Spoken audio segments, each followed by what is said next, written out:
Good afternoon, everybody. My name is Bobby Bass. I want to welcome y'all to today's reading of The Bear by William Faulkner. It's just a wonderful short story. Reminds me of my many misadventures in my youth, tracking critters and shooting them and eating them, preferably with some biscuits on the side, when Mama was capable. But yeah, getting out there with my dogs and hunting stuff, it reminds me of the good times at home and not the nasty sweaty ones. So let's get on with this wonderful story because we need some education. God knows that the audience and certainly James himself need all the cultural enrichment and edification that they can get. So let's get on with this. The Bear. He was 10, but it had already begun long before that day when at last he wrote his age in two figures and saw for the first time the camp where his father and Major Despain and old General Compson and the others spent 2 weeks each November and 2 weeks again each June. He had already inherited then, without ever having seen it, the tremendous bear with one trap-ruined foot which, in an area almost 100 miles deep, had earned itself a name, a definite designation, like a living man. He had listened to it for years. The long legends of corn cribs rifled, of shoats and grown pigs and even calves carried bodily into the woods and devoured, of traps and deadfalls overthrown, and dogs mangled and slain, oh, damn that bear, and shotgun and even rifle charges delivered at point-blank range, with no more effect than so many peas blown through a tube by a boy, a corridor of records and destruction beginning back before he was born, through which sped, not fast, but rather with the ruthless and irresistible deliberation of a locomotive, the shaggy, tremendous shape. He liked to walk, like me. It ran in his knowledge before he ever saw it. It looked and towered in his dreams before he even saw the unaxed woods where it left its crooked print. Shaggy, huge, red-eyed, not malevolent, but just big. Too big for the dogs which tried to bay it, for the horses which tried to ride it down, for the men and the bullets they fired into it. Too big for the very country which was its constricting scope. Oh, bless me. Can't say nothing. He seemed to see it entire with a child's complete divination before he ever laid eyes on either. The doomed wilderness, whose edges were being constantly and punily gnawed at by men with axes and plows, who feared it because it was wilderness, men myriad and nameless, even to one another in the land where the old bear had earned a name, through which ran not even a mortal animal, but an anachronism, indomitable and invincible, out of an old dead time, a phantom, epitome, and apotheosis of the old wild life at which the puny humans swarmed and hacked, in a fury of abhorrence and fear, like pygmies about the ankles of a drowsing elephant. The old bear, solitary, indomitable and alone, widowed, childless, and absolved of mortality, old Priam reft of his old wife, and having outlived all his sons. Oh, that is sad. Until he was 10, each November he would watch the wagon containing the dogs, and the bedding and food and guns, and his father and Tenny's Jim, the Negro, and Sam Fathers, the Indian, son of a slave woman and a Chickasaw chief, depart on the road to town to Jefferson, where Major Despain and the others would join them. To the boy, at 7, 8, and 9, they were not going into the Big Bottom to hunt bear and deer, but to keep yearly rendezvous with the bear, which they did not even intend to kill. 2 weeks later they would return with no trophy, no head and skin. He had not expected it. He had not even been afraid it would be in the wagon. He believed that even after he was 10 and his father would let him go too, for those 2 weeks in November, he would merely make another one, along with his father and Major Despain and General Compson and the others, the dogs which feared to bay at it, and the rifles and shotguns which failed even to bleed it, in the yearly pageant of the old bear's furious immortality. Then he heard the dogs, oh blessed dogs. It was in the second week of his first time in the camp. He stood with Sam Fathers against a big oak beside the faint crossing where they had stood each dawn for 9 days now, hearing the dogs. He had heard them once before. One morning last week, a murmur, sourceless, echoing through the wet woods, swelling presently into separate voices, which he could recognize and call by name. He had raised and cocked his gun as Sam told him, and stood motionless against while the uproar, the invisible chorus, swept up, passed, and faded. It seemed to him that he could actually see the deer, the buck, blond and smoke-colored, elongated with speed, fleeing, vanishing. The woods, the gray solitude, still ringing, even when the cries of the dogs had died away. "Now let the hammer down," Sam said. You knew they were not coming here, too," he said. "Yes," Sam said. "I want you to learn how to do when you didn't shoot.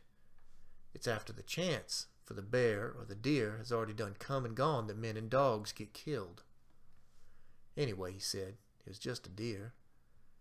Then on the 10th morning, he heard the dogs again, and he readied the too long, too heavy gun as Sam had taught him before Sam even spoke.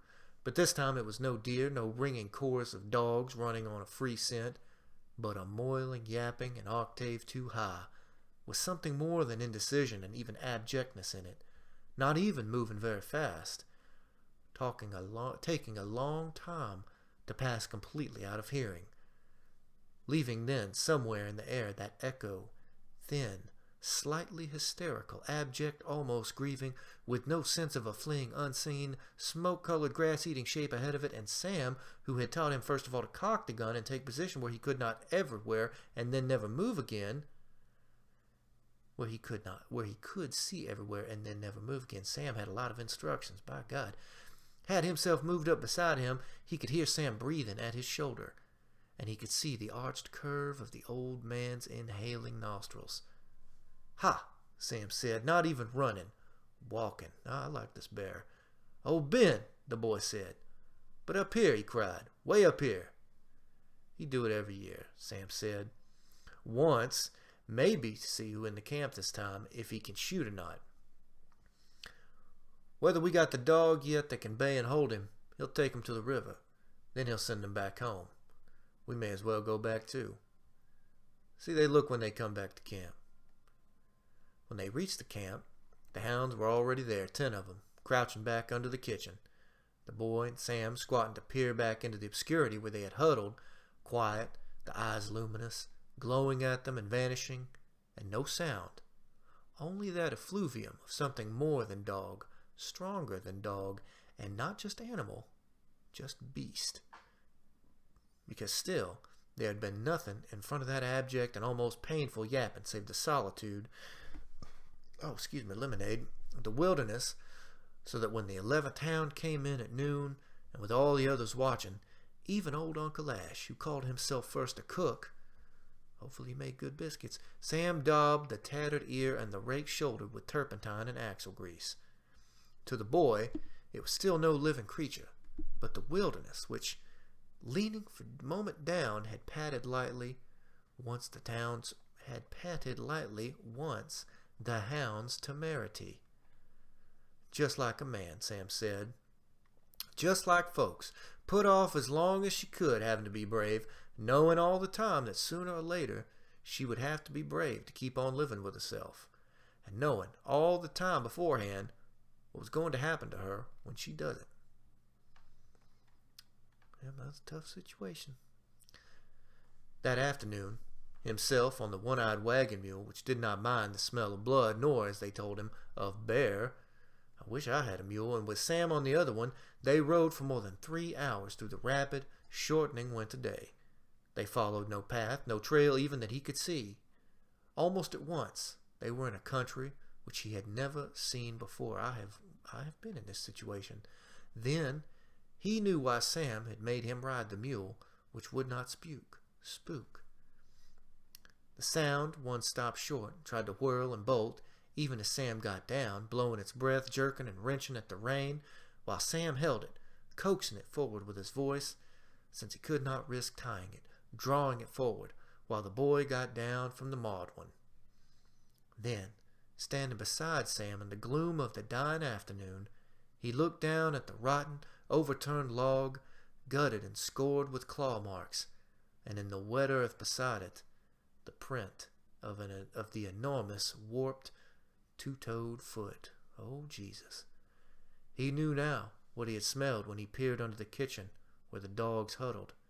He realized for the first time that the bear which had run in his listening and loomed in his dreams since before he could remember to the contrary, and which therefore must have existed in the listening and dreams of his father and Major Despain and even old General Compson too, before they began to remember in their turn, was a mortal animal, and that if they had departed for the camp each November without any actual hope of bringing its trophy back, it was not because it could not be slain, but because so far they had no actual hope to. That's when you need a subsonic 22 caliber. That's just a suggestion. Tomorrow, he said. We'll try tomorrow, Sam said. We ain't got the dog yet. We got 11. They ran him this morning. It won't need but one, Sam said. He ain't here. Maybe he ain't nowhere. The only other way will be for him to run by accident over somebody that has a gun. That wouldn't be me, the boy said. It will be Walter or Major, or it might, Sam said. You watch close in the morning, because he's smart. That's how come he's lived this long. If he gets hemmed up and has to pick out somebody to run over, he will pick out you. How? The boy said. How will he know? He ceased. You mean he already knows me? That I ain't never been here before? Ain't had time to find out yet whether I... He ceased again, looking at Sam, the old man whose face revealed nothing until it smiled. He said humbly, not even amazed, it was me he was watching. I don't reckon he did need to come but once. The next morning they left the camp 3 hours before daylight. They rode this time because it was too far to walk, even the dogs in the wagon. Again, the first gray light found him in a place which he had never seen before, where Sam had placed him and told him to stay, and then departed. With the gun, which was too big for him. See, don't get the big guns, which did not even belong to him but to Major Despain, and which he had fired only once, at a stump on the first day, to learn the recoil and how to reload it. He stood against a gum tree beside a little bayou, whose black still water crept without movement out of a cane brake and crossed a small clearing and into cane again where invisible, a bird, the big woodpecker called the Lord to God by Negroes, clattered at a dead limb. It was a stand like any other, dissimilar only in incidentals to the one where he had stood each morning for 10 days, a territory new to him, yet no less familiar than the other one, which, after almost 2 weeks, he had come to believe he knew a little. The same solitude, the same loneliness, through which human beings had merely passed without altering it, leaving no mark, no scar, which looked exactly as it must have looked when the first ancestor of Sam's father's Chickasaw predecessors crept into it and looked about, club or stone axe, a bone arrow drawn and poised, different only because, squatting at the edge of the kitchen, he smelled the hounds huddled and cringing beneath it, and saw the raked ear and shoulder of the one who, Sam said, had had to be brave in order to live with herself, and saw yesterday in the earth, beside the gutted log, the print of the living foot. He heard no dogs at all. He never did hear them. He only heard the drumming of the woodpecker stop short off, and knew that the bear was looking at him. He never saw it. He did not know whether it was in front of him or behind him. He did not move, holding the useless gun, which he had not even had warning to cock, and which even now he did not cock, tasting in his saliva that taint of brass which he knew now because he had smelled it when he peered under the kitchen at the huddled dogs. Then it was gone. As abruptly as it had ceased, the woodpecker's dry, monotonous clatter set up again, and after a while he even believed he could hear the dogs, a murmur, scarce a sound even when he had probably been hearing for some time before he even remarked it, drifting into hearing and then out again, dying away. They came nowhere near him. If it was a bear, they ran. It was another bear. It was Sam himself who came out of the cane and crossed the bayou, followed by the injured bitch of yesterday. She was almost at heel, like a bird dog, making no sound. She came and crouched against his leg, trembling, staring off into the cane. "I didn't see him," he said. "I didn't, Sam." "I know it," Sam said. "He done the looking." "You didn't hear him neither, did you?" "No," the boy said. He's smart," Sam said. "Too smart." He looked down at the hound, trembling faintly and steadily against the boy's knee. From the raked shoulder a few drops of fresh blood oozed and clung. Too big. "We ain't got the dog yet, but maybe someday. Maybe not next time, but someday." So I must see him, he thought. I must look at him. I would say no, just shoot him. Otherwise, it seemed to him that it would go on like this forever, as it had gone on with his father and Major Despain, who was older than his father, and even with old General Compson, who had been old enough to be a brigade commander in 1865. Mister, that's old. Otherwise, it would go on so forever, next time and next time, after and after and after. It seemed to him that he could never see the two of them, himself and the bear, shadowy, in the limbo from which time emerged, beginning of time, the old bear, absolved of mortality, and himself partaking, sharing a little of it, enough of it. And he knew now what he had smelled in the huddled dogs and tasted in his saliva. He recognized fear. So I will have to see him, he thought, without dread or even hope. I will have to look at him and shoot him. It was June of the next year. He was 11. They were in camp again, celebrating Major Despain's and General Compson's birthdays. Who were these motherfuckers? Although the one had been born in September and the other in the depth of winter, and in another decade, they had met for 2 weeks to fish and shoot squirrels and turkeys and run coons and wildcats with the dogs at night. That's actually a lot of fun. That is, he and Boone Hoggenback and the Negroes fished and shot squirrels and ran the coons and cats, because the proved hunters, not only Major Despain and old General Compson, who spent those 2 weeks sitting in a rocking chair before a tremendous iron pot of Brunswick stew, stirring and tasting, with old Ash to quarrel with about how he was making it, and Tinny's Jim to pour whiskey from the demijohn into the Tim Dipper from which he drank it, but even the boy's father and Walter Ewell, who were still young enough scoring such other than shooting the wild gobblers with pistols for wagers on their marksmanship. I reckon I'd outshoot them motherfuckers, all of them. Or, that is, his father and the others believed he was on squirrels. Until the third day, he thought that Sam Fathers believed that too. Each morning, he would leave the camp right after breakfast, after some biscuits. He had his own gun now, a Christmas present. He went back to the tree beside the bayou where he had stood that morning, using the compass which old General Compson had given him. He ranged from that point. He was teaching himself to be a better than fair woodsman without knowing he was doing it. Well, maybe that's how I taught myself to walk. On the second day, he even found the gutted log where he had first seen the crooked print. It was almost completely crumbled now, healing with unbelievable speed, a passionate and almost visible relinquishment back into the earth from which the tree had grown. He ranged the summer woods now, green with gloom, if anything, actually dimmer than in November's gray dissolution, where, even at noon, the sun fell only in intermittent dappling upon the earth, which never completely dried out and which crawled with snakes, motherfucker, moccasins and water moccasins and rattlers, get me the fuck out of here, themselves were the color of the dappling gloom, so that he would not always see them until they moved. Dear sweet Jesus. Returning later and later. First day, I would not return. I would leave and never come back. Second day, passing into the twilight of the third evening, the little log pen enclosing the log stable, where Sam was putting up the horses for the night.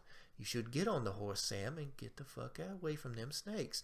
You ain't looked right yet, Sam said. He stopped. For a moment he didn't answer. Then he said peacefully, in a peaceful rushing burst, as when a boy's miniature dam in a little brook gives way, "All right, but how? I went to the bayou. I even found that log again. I reckon that was all right. Likely he's been watching you. You never saw his foot." The boy said. "I didn't. I never even thought." "It's the gun," Sam said.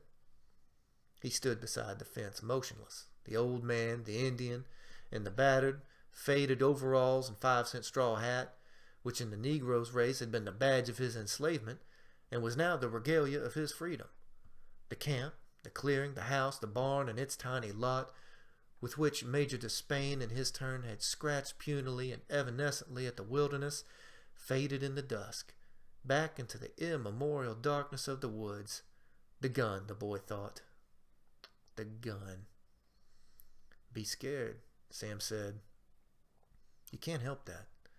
But don't be afraid. Ain't nothing in the woods going to hurt you unless you corner it, or it smells that you are afraid. A bear, or a deer too, has got to be scared of a coward the same as a brave man has got to be." The gun, the boy thought. "You'll have to choose," Sam said.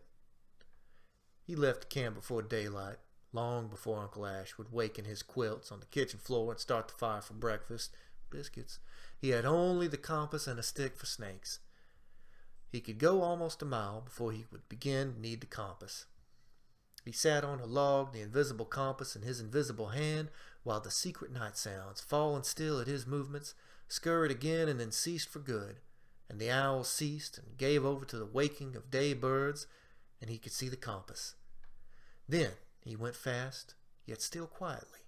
He was becoming better and better as a woodsman, still without having realized it. He jumped a doe and a fawn at sunrise, walked them out of the bed, close enough to see them. The crash of the undergrowth, the white scut, the fawn scuttling behind her faster than he had believed it could run. He was hunting right upwind, as Sam had taught him. Not that it mattered now. He had left the gun.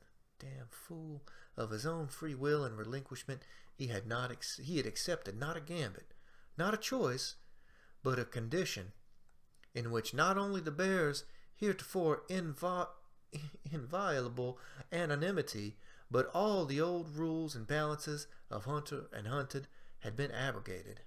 Damn foolish. He would not even be afraid, not even in the moment when the fear would take him completely. Blood, skin, bowels, bones, memory from long time before it became his memory, all save that thin, clear, immortal lucidity, which alone differed him from this bear and from all other bear and deer he would ever kill, in the humility and pride of his skill and endurance, to which Sam had spoken when he had leaned in the twilight on the lot fence yesterday. By noon he was far beyond the little bayou, farther and into the new and alien country than he had ever been. He was traveling now not only by the old, heavy, biscuit-thick silver watch, that's a good watch, which had belonged to his grandfather. When he stopped at last, it was for the first time since he had risen from the log at dawn when he could see the compass. It was far enough. He had left the camp 9 hours ago. 9 hours from now, dark would have been an hour old. But he didn't think that. He thought, all right, yes. But what? And stood for a moment, alien and small in the green and topless solitude, answering his own question before it had formed and ceased. It was the watch, the compass, the stick, the 3 lifeless mechanicals with which for 9 hours he had fended the wilderness off. He hung the watch and compass carefully on a bush and leaned the stick beside them and relinquished completely to it. Well, he's going to die. He had not been going very fast for the last 2 or 3 hours. He went no faster now, since distance would not matter, even if he could have gone fast. And he was trying to keep a bearing on the tree where he had left the compass, trying to complete a circle which could bring him back to it, or at least intersect itself, since direction would not matter now either. But the tree was not there, and he did as Sam had schooled him, made the next circle in the opposite direction, so that the two patterns would bisect somewhere, but crossing no print of his own feet, finding the tree at last, but in the wrong place, no bush, no compass, no watch, and the tree, not even the tree, because there was a down log beside it, and he did what Sam Fathers had told him was the next thing and the last. As he sat down on the log, he saw the crooked print, the warped, tremendous, two-toed indentation which, even as he watched it, filled with water. As he looked up, the wilderness coalesced, solidified, the glade, the tree he sought, the bush, the watch, and the compass glinting where a ray of sunshine touched them. Then he saw the bear. Oh, Jesus. It did not emerge, appear. It was just there, immobile, solid, fixed in the hot dappling of the green and windless noon. Not as big as he had dreamed it, but as big as he had expected it. Bigger, dimensionless, against the dappled obscurity, looking at him where he sat quietly on the log and looked back at it. Well, I'm getting nervous. Then it moved. It made no sound. It did not hurry. It crossed the glade, walking for an instant into the full glare of the sun. When it reached the other side, it stopped again and looked back at him across one shoulder, while his quiet breathing inhaled and exhaled 3 times. Then it was gone. It didn't walk into the woods, the undergrowth. It faded, sank back into the wilderness as he had watched a fish, a huge old bass, sink and vanish into the dark depths of its pool without even any movement of its fins. He thought, it will be next fall. But it was not next fall, nor the next, nor the next. He was 14 then. He had killed his buck, and Sam Fathers had marked his face with the hot blood, and then the next year he killed a bear. But even before that accolade, he had become as competent in the woods as many grown men with the same experience. By his 14th year, he was a better woodsman than most grown men with more. There was no territory within 30 miles of the camp that he did not know. Bayou, ridge, break, landmark, tree, and path. He could have led anyone to any point in it without deviation, and brought them out again. He knew the game trails that even Sam Fathers did not know.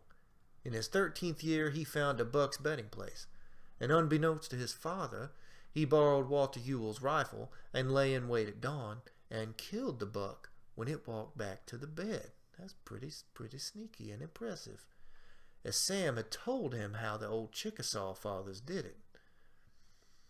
But not the old bear, although by now he knew its footprints better than he did his own, and not only the crooked ones. He could see any one of the 3 sound ones and distinguish it from any other, and not only by its size. There were other bears within these 30 miles which left tracks almost as large, but this was more than that. If Sam Fathers had been his mentor, and the backyard rabbits and squirrel at home his kindergarten, then the wilderness the old bear ran was his college. The old male bear itself, so long unwifed and childless as to have to become its own ungendered progenitor, was his alma mater. Maybe that's what I need to do, just progenate myself and progenate some biscuits while I'm reading this long story. But he never saw it. He could find the crooked print now almost whenever he liked, 15 or 10 or 5 miles, or sometimes nearer the camp than that. Twice, while on stand during the 3 years, he heard the dog strike its trail by accident. On the second time, they jumped it seemingly, the voices high, abject, almost human in hysteria, as on that first morning 2 years ago. But not the bear itself. He would remember that noon 3 years ago, the glade, himself and the bear fixed during the moment in the wilderness, and the dappled blaze, and it would seem to him that it had never happened, that he had dreamed that too. But it had happened. They had looked at each other. They had emerged from the wilderness old as earth, synchronized to the instant by something more than the blood that moved the flesh and bones which bore them, and touched, pledged something, affirmed something more lasting than the frail web of bones and flesh which any accident could obliterate. Or a 22 caliber cartridge. Then he saw it again. Because of the very fact that he thought of nothing else, he had forgotten to look for it. He was still hunting with Walter Ewell's rifle. He saw it across the end of a long blowdown, a corridor where a tornado had swept, rushing through rather than over the tangle of trunks and branches as a locomotive would have, faster than he had ever believed it could move, almost as fast as a deer even, because a deer would have spent most of that time in the air, faster than he could bring the rifle sights up with it. And now that he knew what had been wrong during all the 3 years, he sat on a log, shaking and trembling, as if he had never seen the woods before, nor anything that ran them, wondering with incredulous amazement how he could have forgotten the very thing which Sam Fathers had told him, and which the bear itself had proved the next day, and had now returned after 3 years to reaffirm. And now he knew what Sam Fathers had meant about the right dog, a dog in which size would mean less than nothing. So when he returned alone in April, school was out then, so that the sons of farmers could help with the land's planting, and at last his father had granted him permission, on his promise to be back in 4 days, he had the dog. It was his own, a mongrel of the sort called by Negroes a fice, a ratter, itself not much bigger than a rat, and possessing that bravery which had long since stopped being courage and had become foolhardiness. But that's useful in a dog. I would like this dog. It did not take 4 days. Alone again, he found the trail on the first morning. It was not a stalk. It was an ambush. He timed the meeting almost as if it were an appointment with a human being. Himself holding the fice muffled in a feed sack, and Sam Fathers with 2 of the hounds on a piece of plowing rope. They lay downwind of the trail at dawn on the second morning. They were so close that the bear turned without even running, as if in surprised amazement at the shrill and frantic uproar of the released vice. Turning at bay against the trunk of the tree on its hind feet, it seemed to the boy that it would never stop rising, taller and taller. And even the 2 hounds seemed to take a desperate and despairing courage from the vice, following it as it went in. Then he realized that the vice was actually not going to stop. Oh, you poor dog. He flung, threw the gun away, and ran. When he overtook and grasped the frantically pinwheeling little dog, it seemed to him that he was directly under the bear. Oh, motherfucker. He could smell it. Strong and hot and rank. Nasty, sprawling. He looked up to where it loomed and towered over him like a cloudburst, and colored like a thunderclap, quite familiar, peacefully, and even lucidly familiar, until he remembered. This was the way he had used to dream about it. Then it was gone. He didn't see it go.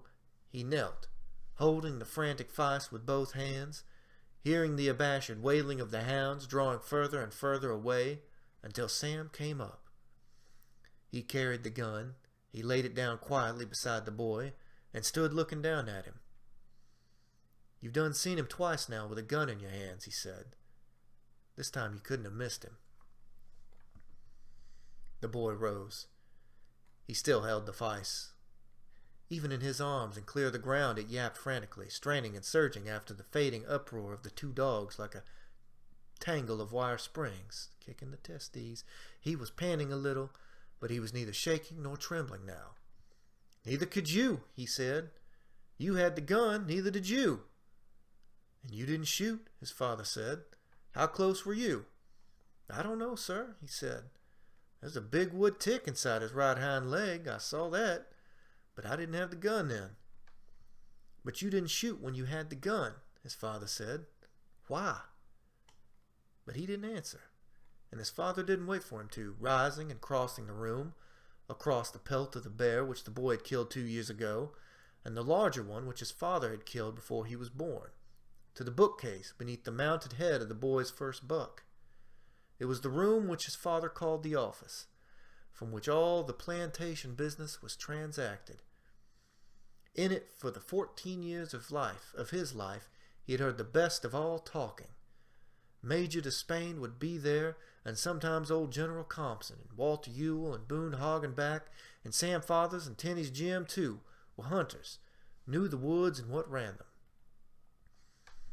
He would hear it, not talking himself, but listening. The wilderness, the big woods, bigger and older than any recorded document of white man, fatuous enough to believe that he had brought any fragment of it, or Indian ruthless enough to pretend that any fragment of it had been his to convey. It was of the men, not white nor black nor red, but men, hunters with the will and hardihood to endure and the humility and skill to survive. And the dogs, bless the dogs, and the bear and deer juxtaposed and relieved against it, ordered and compelled by, and within the wilderness and the ancient and unremitting contest by the ancient and unmitigable rules, which voided all regrets and brooked no quarter, the voices quiet and weighty and deliberate for retrospection and recollection and exact remembering. While he squatted in the blazing firelight, as Tenny's Jim squatted, who stirred, only to put more wood on the fire and to pass the bottle from one glass to another, because the bottle was always present. So that after a while it seemed to him that those fierce instants of heart and brain and courage and willingness and speed were concentrated and distilled into that brown liquor, which not women, not boys and children, but only hunters drank. I didn't drink that mess. Drinking not of the blood they had spilled, but some condensation of the wild immortal spirit, drinking it moderately, humbly even, not with the pagan's base hope of acquiring the virtues of cunning and strength and speed, but in salute to them. His father returned with the book and sat down again and opened it. "Listen," he said. He read the 5 stanzas aloud, his voice quiet and deliberate in the room where there was no fire now because it was already spring. Then he looked up. The boy watched him. "All right," his father said. "Listen." He read again, but only the 2nd stanza this time, to the end of it, the last 2 lines, and closed the book and put it on the table beside him. "She cannot fade, though thou hast not thy bliss. Forever wilt thou love, and she be fair." "He's talking about a girl," the boy said. "He had to talk about something," his father said. Then he said he was talking about truth. Truth doesn't change. Truth is one thing. It covers all things which touch the heart. Honor and pride and pity and justice and courage and love. Do you see now? He didn't know. Somehow it was simpler than that. There was an old bear, fierce and ruthless, not merely just to stay alive, but with the fierce pride of liberty and freedom, proud enough of the liberty and freedom to see it threatened without fear or even alarm, nay, who at times even seemed deliberately to put that freedom and liberty in jeopardy in order to savor them, to remind his old strong bones and flesh to keep supple and quick, to defend and preserve them. There was an old man, son of a Negro slave and an Indian king, inheritor on the one side of the long chronicle of a people who had learned humility through suffering, and pride through the endurance which survived the suffering and injustice, and on the other side the chronicle of a people even longer in the land than the first, yet who no longer existed in the land at all, save in the solitary brotherhood of an old Negro's alien blood and the wild and invincible spirit of an old bear. There was a boy who wished to learn humility and pride in order to become skillful and worthy in the woods, who would suddenly find himself becoming so skillful so rapidly that he feared he would ever become worthy because he had not learned humility and pride, although he had tried to. Until one day, and as suddenly as he discovered that an old man who could not have defined either had led him, as though by the hand, to the point where an old bear and a little mongrel of a dog showed him that, by possessing one thing, he would possess them both. And a little dog, nameless and mongrel and many-fathered, grown, yet weighing less than 6 pounds, saying as if to itself, "I can't be dangerous, because there's nothing much smaller than I am. I can't be fierce, because they would call it just noise. I can't be humble, because I'm already too close to the ground to genuflect. Yeah, it'd be hard to kneel. I can't be proud because I wouldn't be near enough to it for anyone to know who was casting the shadow. And I don't even know that I'm not going to heaven because they have already decided that I don't possess an immortal soul. Now that's just cruel. Dogs have souls. So all I can be is brave. But it's all right. I can be that, even if they still call it just noise. I like this dog. That was all. It was simpler, much simpler than somebody taking in a book about youth and a girl he would never need to grieve over, because he could never approach any nearer her and would never have to get any farther away. He had heard about a bear and finally got big enough to trail it, and he trailed it 4 years and at last met it with a gun in his hands, and he didn't shoot it. Because a little dog, because he could have shot long before the little dog covered the 20 yards to where the bear waited, and Sam Fathers could have shot it any time during that interminable minute while old Ben stood on his hind feet over them. He stopped. His father was watching him gravely across the spring-rife twilight of the room.